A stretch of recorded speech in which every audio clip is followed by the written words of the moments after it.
তো কথায় আছে না যে ভোজন রসিক বাঙালি, তার সত্যতা যাচাই করার জন্য এরকম কয়েক পিস বাঙালি দেখলেই বোঝা যায়। ঠিক আছে, যে ভোজন রসিক কেন বলা হয় বাঙালিকে।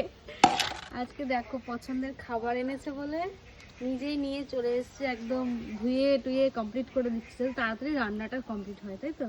আমি শুনবোই না বেশি কথা। আর ধোয়া হয়ে গেল, কতবার রান্নাঘরে চক্কর কাটবে আজকে। ধোয়া হয়ে গেল একটুখানি শুধু মাটন বলে না, যেদিন একটু ভালো কিছু মানে চিকেন হলো কি ওর পছন্দের কিছু একটা হলো, সেগুলো যেদিন যেদিন হবে সেদিন এরমই করবে, তাই তো? এক মেয়ের বাবা হয়ে গেছে এখনো, হ্যাঁ ছোচা ছোচা ভাব। মাংসটা কোথা থেকে নিয়ে এসেছি বলো? বাবা শুধু লন্ডন থেকে। Mecca Medina. হ্যাঁ, বাড়ির কাছে পাওয়া যায়, হবে না, টাউনে চলে গেছে চিকেন আনতে, কি বলে মাটন আনতে।